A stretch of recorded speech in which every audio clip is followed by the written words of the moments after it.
राधिका ने एक हाईवे पार कर लिया था और अभी एक बचा था, लेकिन अब राधिका का दिल धक धक करने लगा था। उसे राज से मिलना था और वो बीच राह में मरना नहीं चाहती थी। राधिका ने अपने कदम बढ़ा दिए क्योंकि यहाँ कोई कोई गाड़ियाँ और बाइक आ जा रही थी। राधिका बस क्रॉस करने वाली ही थी कि बाइक पर बैठे दो लड़के इतनी तेजी से आए कि राधिका के ठीक करीब से ले गए। उसने बचने के लिए राधिका ने अपने कदम पीछे लिए, तभी दूसरी ओर से आई एक बाइक से राधिका का हाथ टकराया और राधिका का बैलेंस बिगड़ा और वो वहीं घूम कर गिर गई। डर के कारण और टेंशन से राधिका का दिमाग बंद हो चुका था और फिर राधिका बीच सड़क पर गिरी, जिससे उसके सिर में हल्की सी खरोंच और हाथ की हथेलियां छिल गई। कुछ पल के लिए राधिका बेहोशी की हालत में चली गई। तभी आसपास के लोगों ने उसे उठाया और एक और बैठाकर पानी पिलाया। राधिका थोड़ी ठीक हुई तो एक आदमी ने अस्पताल ले जाने को कहा। राधिका ने मना किया और सबका धन्यवाद कहकर वहां से राज के पास जाने के लिए बढ़ गई। राधिका राज से मिलने को आतुर थी, लेकिन उसकी किस्मत उसे मिलने नहीं दे रही थी। गिरते पड़ते वो आखिर कंपनी के बाहर तो पहुंच गई थी, लेकिन अभी भी उसे अपनी मौत दिखाई दे रही थी और राज से वो मिले बिना मरना नहीं चाहती थी। पता नहीं क्यों, लेकिन ऋषि के कहने पर कि राज ने खुद को जख्मी कर लिया है, तो उसे दर्द का अनुभव होने लगा था और वो एक नज़र राज को देखना चाहती थी। कंपनी के मेन दरवाजे पर कदम रखते ही राधिका ने देखा सामने से एक कार तेजी से उसकी ओर आ रही थी। राधिका कुछ देर पहले ही इतना सब कुछ सह कर आई थी, इस बार उसके पैरों ने भी उसका साथ नहीं दिया। राधिका वहीं खड़ी रह गई। जब कार उसके पास आई तो उसने आंखें बंद कर ली। तभी किसी ने उसका हाथ पकड़ा कर एक और खींच लिया। राधिका ने आंखें खोली तो सामने ऋषि गुस्से में उसे देख रहा था। राधिका ने एक नज़र ऋषि को देखा और अपना हाथ उससे छुड़ाकर बोली, तुम मेरा पीछा कर रहे थे? ऋषि ने गुस्से से कहा, मैंने तुम्हें यहाँ इसलिए भेजा था ताकि तुम राज से आखिरी बार मिल सको, इसीलिए नहीं कि तुम अपने आप को चोट पहुँचा दो या फिर। ऋषि रुक गया तो राधिका बोल पड़ी, या फिर मर ना जाऊं, यही कहना चाहते हो ना? ऋषि ने राधिका को घूरा तो राधिका आगे बोली, तुम चिंता मत करो, राज जी से मिले बिना मैं नहीं मरने वाली हूँ। ऋषि ने राधिका का हाथ पकड़कर खींचते हुए कहा, बस बहुत हुआ, अब तुम राज से नहीं मिल सकती, चलो यहाँ से। राधिका आंखों को फाड़कर ऋषि को देखते हुए बोली, तुम छोड़ो मुझे। राधिका ने अपना हाथ ऋषि से छुड़ाना चाहा, लेकिन छुड़ा नहीं पाई। ऋषि उसे खींचकर थोड़ी दूर ले गया। तभी राधिका चलते हुए वहीं पास में खड़ी एक रेहड़ी पर से कुछ उठाया और ऋषि के हाथ पर दे मारा। राधिका ऐसा भी कुछ कर सकती है, ऋषि ने ये नहीं सोचा था। ऋषि के हाथ में दर्द होने के कारण उसने राधिका का हाथ छोड़ दिया, जिससे राधिका ऋषि की परवाह किए बिना वहां से चली गई। ऋषि ने अपने हाथ को पकड़कर राधिका को रोकना चाहा, लेकिन तब तक राधिका उससे दूर जा चुकी थी, इसीलिए ऋषि अब उसे रोक भी नहीं सकता था।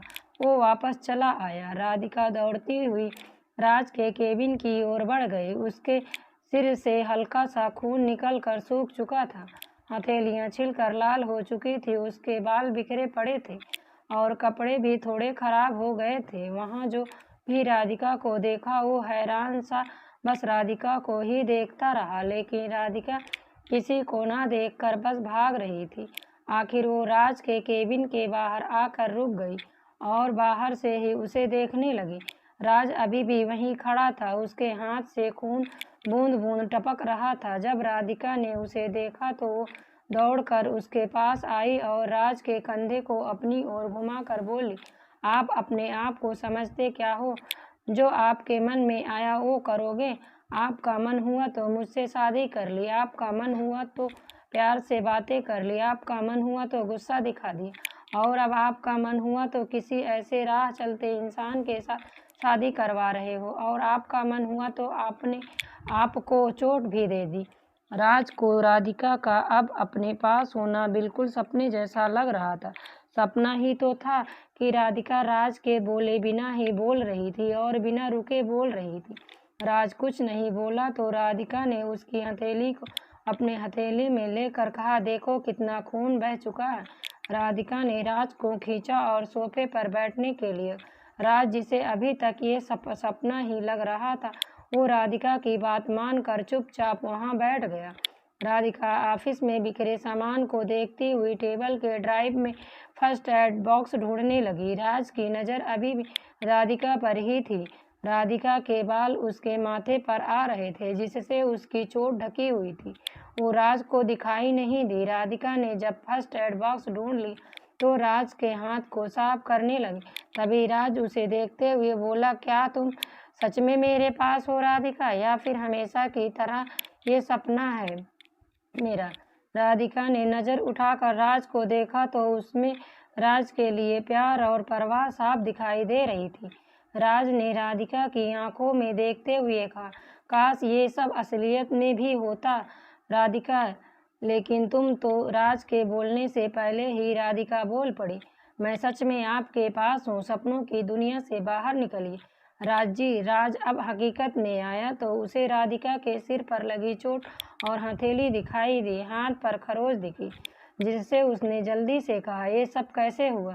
क्या करके आई हो तुम? और एक मिनट, कहीं वो लड़की तुम तो नहीं वहाँ हाईवे के बीच में बैठी थी? राधिका के हाथ रुक गए। उसने धीरे से कहा, ओ मैं घबरा गई थी, समझ ही नहीं आया कि अब मैं क्या करूं, इसीलिए। राज ने अपना हाथ राधिका के हाथों से खींच ली, लेकिन तब तक राधिका ने उसके हाथों को साफ करके पट्टी कर दी थी। अब राज ने डिटॉल लेकर राधिका के सिर पर लगी चोट को साफ करते हुए और उसे डांटते हुए बोला, तुम यहाँ आई क्यों हो?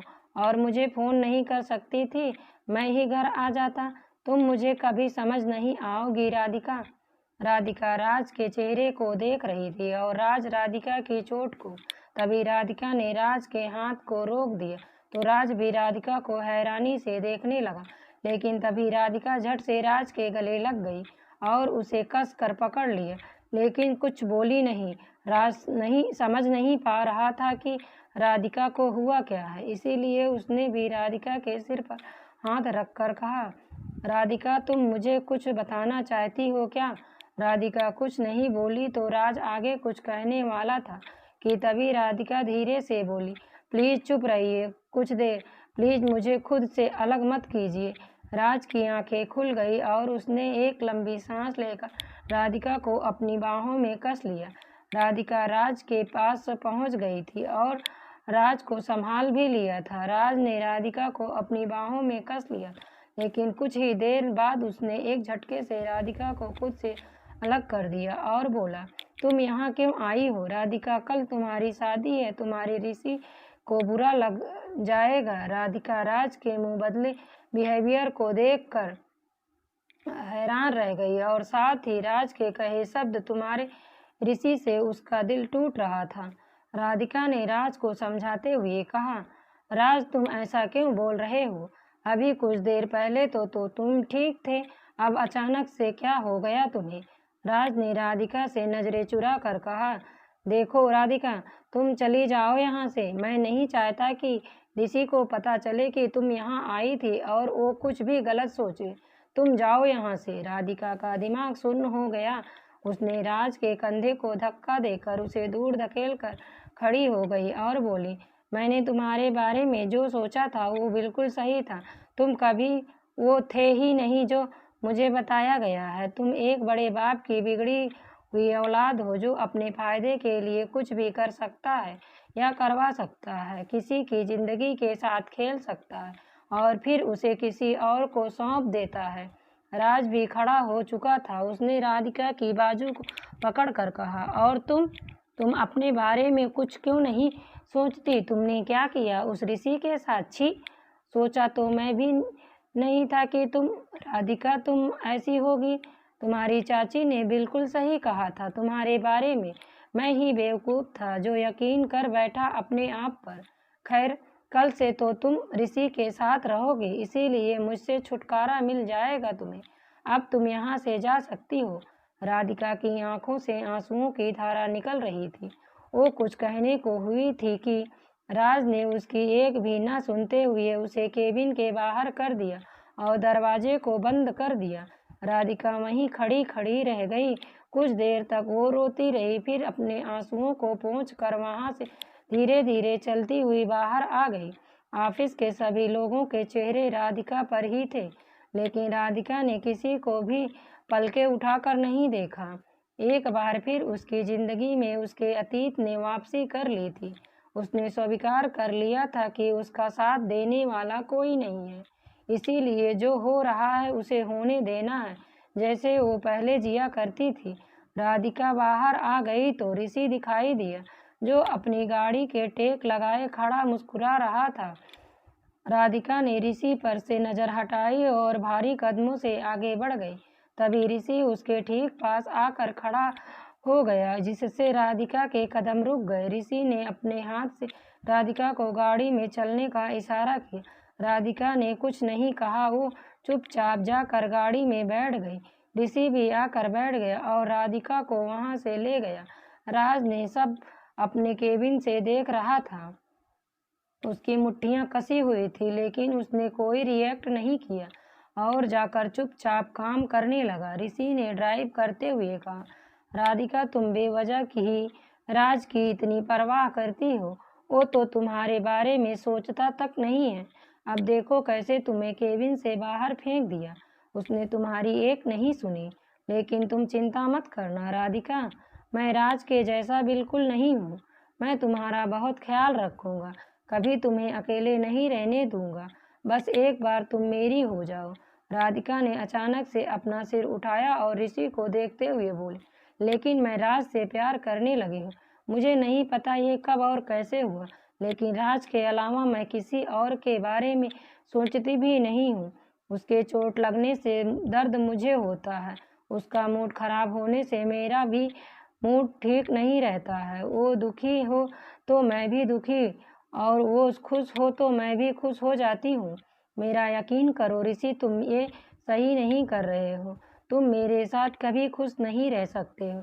तुम्हें और बहुत अच्छी अच्छी लड़कियां मिल जाएंगी, लेकिन प्लीज मेरे साथ ऐसा मत करो।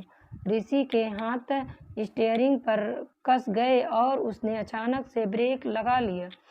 सीट बेल्ट न लगाने की वजह से राधिका आगे की ओर गिरने वाली थी, लेकिन ऋषि ने अपने हाथ को आगे कर दिया, जिससे राधिका का सिर उसके हाथ से टकरा कर रह गया। राधिका पीछे ही हुई थी कि ऋषि ने उसके बाल पकड़कर राधिका के चेहरे को अपनी ओर करके कहा, ये जो कुछ देर पहले तुमने कहा ना कि तुम राज मल्होत्रा से प्यार करने लगी हो, ये आज के बाद कभी मत कहना, क्योंकि ये पहली और आखिरी बार था जब मैंने सुन लिया। तुम्हें सिर्फ मुझसे प्यार करना है, अपने ख्यालों में भी मुझे लाना है और सिर्फ मेरे सपने देखने हैं, समझी? ओ, अगर ऐसा नहीं हुआ तो तुम जानती नहीं हो कि मैं तुम्हारे साथ क्या क्या कर सकता हूँ। राधिका ऋषि के इस रूप को देखकर दंग रह गई। है राज क्या कम था जो ऋषि भी अपना रूप बदलने लगा था? राधिका ने आंखें बंद की तो आंसू उसके गालों पर आ गए। ऋषि ने जब राधिका के आंसू देखे तो उसने राधिका के बालों को छोड़ दिया और थोड़ा घबराते हुए बोला, सॉरी सॉरी, तुम्हें दर्द हो रहा था, माफ़ी दे देना, लेकिन आगे से राज मल्होत्रा से प्यार की बातें मत करना। उसकी बातें आते ही मुझे गुस्सा आ जाता है और फिर मुझे खुद नहीं पता होता मैं क्या कर जाता हूँ। राधिका ने कुछ नहीं कहा तो ऋषि ने गाड़ी स्टार्ट कर दी और धीरे धीरे चलते हुए बोला, सीट बेल्ट लगा लो प्लीज। राधिका ने चौंक कर ऋषि की ओर देखा तो ऋषि ने बड़े प्यार से पलक झपकाकर सीट बेल्ट लगाने के लिए इशारा किया। राधिका न तो राज को समझ पाई थी और न ही ऋषि को। दोनों ने ही अपने अलग अलग रूप दिखाए थे। राधिका और ज़्यादा बखेड़ा नहीं चाहती थी, इसीलिए उसने सीट बेल्ट लगा ली और मुंह फेर कर बाहर की ओर देखने लगी। रात हो चुकी थी। राधिका अपने कमरे में अकेली बैठी कल के बारे में सोच रही थी। क्या कल सच में उसकी शादी ऋषि से हो जाएगी? क्या राज उसे जाने देगा? राधिका फिर सोचती है, कोई लड़की ऐसे होटल के कमरे में मिले तो कोई भी मर्द हो वो उसे छोड़ ही देगा, फिर चाहे लड़की के हालात कुछ भी हो। सब पहले अपना देखते हैं, और राज भी तो इस समाज में रहता है, उसे तो अपनी शान और शौकत से बहुत ज़्यादा फर्क पड़ता है, फिर वो ये सब क्यों नहीं कर सकता? वो भी तो लोगों को क्या ही कहेगा। राधिका फिर मन ही मन बोली, क्या फर्क पड़ता है, मुझे तो वैसे भी दर्द सहने की आदत है, शायद उसे जिंदगी भर ऐसे ही दर्द झेलने पड़ेंगे। राधिका ने घड़ी देखी, 10 बज चुके थे, लेकिन राज अभी तक नहीं आया था। राधिका ने खुद से कहा, अब वो यहाँ आ कर भी क्या ही करेगा, उसने तो फैसला अपने पहले ही कर लिया है। तभी दरवाजे पर किसी के आने की आहट सुनाई दी। राधिका ने मुड़कर नहीं देखा, क्योंकि उसे लगा कि ये ऋषि ही होगा जो उसे यहाँ परेशान करने आया होगा, लेकिन ये ऋषि नहीं, राज था। जब राज ने राधिका को जागते हुए देखा तो वो ठीक उसके पास आकर बोला, तुम सोई नहीं अभी तक? राधिका चाहती थी कि राज को जवाब दे, लेकिन उसे पता था कि उसके जवाब से किसी को कोई फर्क नहीं पड़ता, तो वो चुप रही, मानो उसने अपने होंठ सिल लिए हो। जब राज को लगा कि राधिका कोई जवाब नहीं देगी तो उसने अपनी घड़ी को निकालते हुए कहा, उम्मीद करता हूँ तुमने खाना खा लिया होगा। राधिका का कोई जवाब नहीं आया तो राज कपड़े चेंज करने चला गया। कपड़े चेंज करके वो बाहर आ गया और किचन की ओर बढ़ गया। तभी रोशनी वहाँ आई और नीचे सर करके बोली, साहब, सोनू और गौरी अपने घर को रवाना हो गए थे। दोपहर में आप काम में बिजी थे, इसलिए वो मिल नहीं पाए। आप कहें तो आपके लिए खाना ला दूं। रोशनी ने जब साहब बोला तो राज को अजीब लगा। उसने जल्दी से कहा, आप मुझे साहब का कर क्यों बोल रही हो? रोशनी, माफ़ करना साहब, लेकिन मैं जिसके घर में काम करती हूँ वो इंसान कभी भी बदल सकते हैं, इसीलिए उनकी सहूलियत के हिसाब से अपने आप को रखना पड़ता है। राज ने आंखें बंद कर ली, फिर लंबी सांस लेकर बोला, राधिका ने खाना खाया? रोशनी, नहीं, सुबह से अन्न का एक दाना उसके पेट में नहीं गया है। खाए भी तो कैसे? जब जिंदगी उसे इतनी ठोकरें खिला रही है तो खाने की कहाँ ज़रूरत है। राज जानता था कि रोशनी उसे जली कटी क्यों सुना रही है, इसीलिए उसने कहा, हम दोनों के लिए खाना प्लेट में दे दो, मैं लेकर जाता हूँ, और मैं जो कर रहा हूँ उसी में सबकी भलाई है। आपको या किसी को भी समझा नहीं सकता मैं। रोशनी, देखिए साहब, आप किसी को समझा पाए या नहीं, इन सब से मुझे कोई मतलब नहीं है। मुझे मतलब राधिका की खुशी से है, जो उसे कभी नहीं मिल पाई। और अब आप भी। रोशनी ने अपनी बात अधूरी छोड़ दी, क्योंकि इससे ज़्यादा अगर वो बोलती तो शायद रो पड़ती। इसीलिए वो किचन में चली गई और कुछ देर में खाना लेकर वापस आ गई। राज ने खाना लिया और जाने लगा। तभी रोशनी फिर बोली, साहब, अगर आपको राधिका पर भरोसा नहीं है तो आज रात को मैं और राधिका ये घर छोड़कर चले जाएंगे, लेकिन उस लड़के ऋषि के साथ उसे मत बांधिए। मैं हाथ जोड़कर आपसे प्रार्थना करती हूँ। राज ने रोशनी की बात का कोई जवाब नहीं दिया। वो खाना लेकर चला गया। राज कमरे में आया और राधिका के पास आकर खाना रखकर खुद ही वहीं बैठ गया। राधिका ने एक नज़र राज को देखा, फिर वहाँ से जाने लगी, लेकिन राज ने उसका हाथ पकड़कर उसे वापस बैठा दी और खाने की ओर इशारा करके खाने के लिए कहा। राधिका ने बिना कुछ कहे खाना खा लिया और फिर वहाँ से उठकर जाने लगी तो राज ने फिर उसे वापस बैठाते हुए कहा, कुछ बोलोगी नहीं? राधिका ने धीरे से कहा, जहाँ बोलने पर कोई कुछ ही समझे नहीं तो वहाँ बोलना बेकार होता है। राज, लेकिन आज मैं तुम्हें सुनना चाहता हूँ, प्लीज़ कुछ बोलो। राधिका ने उदास से मुस्कान बिखेर कर कहा, हम आपका हुक्म भी सर आँखों पर ही होगा ना, वरना क्या पता आपको भी गुस्सा आ जाए तो आप भी मुझ पर जोर आजमाइश करेंगे। राज ने खाने को बीच में छोड़कर कहा, क्या मतलब? किसने तुम्हारे साथ ऐसा किया है राधिका? राधिका, क्या फ़र्क पड़ता है राज मल्होत्रा, औरतें तो बनी ही इसीलिए हैं ताकि मर्द उसे इस्तेमाल कर सके, उन पर जोर आजमाइश कर सके। औरतें तो किसी जिन्न की तरह ही होती हैं, ना तुम मर्दों के लिए या फिर एक खिलौना। पहले तुम खेले, फिर तुम्हारा दोस्त खेलेगा, फिर वो किसी और को दे देगा। औरतें अगर अपने दिल की बात कहें तो मर्दों को गुस्सा आ जाता है, क्योंकि वो चाहते हैं कि वो कठपुतली की तरह उसी के कहे अनुसार चले। राज राधिका की बातें सुन रहा था, लेकिन वो कुछ बोला नहीं। तभी उसका फ़ोन बजा। राज ने फ़ोन पिक किया तो राधिका आगे बढ़ गई। तभी राज ने फ़ोन पर किसी से कहा, मल्होत्रा हाउस आना है और सब कुछ बहुत ही सुंदर तरीके से सजाया जाए। यह कहकर राज ने फ़ोन रख दिया। राधिका ने जब यह सुना तो उसके कदम वहीं ठिठक गए। वो समझ गई कि राज कल के प्रोग्राम के लिए घर सजाने की बात कर रहा था। राधिका कमरे से बाहर आकर खड़ी होगी। कुछ देर तक वो सोचती रहेगी कहाँ जाए। तभी उसे याद आया कि रोशनी तो हमेशा ही उसे समझती है, इसीलिए वो रोशनी के कमरे की ओर बढ़ गई। लेकिन तभी सुनीता उसके सामने आकर खड़ी हो गई। राधिका अपनी ज़िंदगी में खुशियाँ ढूंढने की कोशिश में थी, लेकिन किस्मत उसे ये मौका शायद कभी देना ही नहीं चाहती थी। राधिका को लगा कि राज उसे समझ सकता है, लेकिन जब राज ने सभी ओर से उसके लिए रास्ते बंद कर दिए तो वो कमरे से बाहर आ गई और रोशनी के कमरे की ओर जाने के लिए बढ़ी ही थी कि सुनीता मुस्कुराते चेहरे के साथ उसके सामने आकर खड़ी हो गई। राधिका इस वक्त उसे कोई बात नहीं करना चाहती थी, इसीलिए उसने सुनीता को इग्नोर किया और आगे बढ़ गई। लेकिन सुनीता, जो आज पूरे मूड में थी राधिका को ताने देने और मज़े लेने के, सुनीता ने राधिका की कलाई पकड़कर उसके सामने आते हुए बोली, कहाँ जा रही हो मेरी प्यारी भतीजी? राधिका कुछ नहीं बोली तो सुनीता आगे बोली, तुम्हारी हिम्मत की दाद देनी चाहिए। राधिका, तुम फिर से शादी कर रही हो, वो भी एक और ज़्यादा अमीर लड़के से। तुम अपना ये हुनर रीना को भी क्यों नहीं बता देती?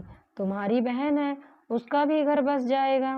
राधिका ने अपनी आंखें बंद कर ली, लेकिन कुछ बोली नहीं। बोले भी क्या, वो सुनीता को अच्छी तरह से जानती थी कि सुनीता उसे परेशान करने का एक मौका नहीं छोड़ने वाली। उसे परेशान करके सुनीता को जो खुशी मिलती है वो शायद ही किसी और काम में मिलती होगी। जब राधिका कुछ नहीं बोली तो सुनीता ने उसकी कलाई को कसकर पकड़ ली और बोली, तुमसे बात कर रही हूँ मैं, आंखें खोलो अपनी। राधिका ने आंखें खोली तो सुनीता राधिका की आंखों को देखकर थोड़ी डर गई। राधिका की कलाई पर से उसने अपना हाथ हटा लिया तो राधिका ने कहा, तुम्हारा हो गया हो तो मैं जाऊं? सुनीता, तू मुझे आंख दिखा रही है? तू जानती नहीं है मैं तेरे साथ क्या क्या कर सकती हूँ। अभी तो सिर्फ शीशी पर तेरे हुस्न का जादू चढ़ाया है, अभी तो पता नहीं और किस किस से शादी करवाऊंगी तेरी, तू देखती जा। राधिका ने घूरती आंखों से सुनीता को कहा, देख ही तो रही हूँ कि इंसान किस हद तक गिरते हैं सिर्फ और सिर्फ अपने मनोरंजन के लिए।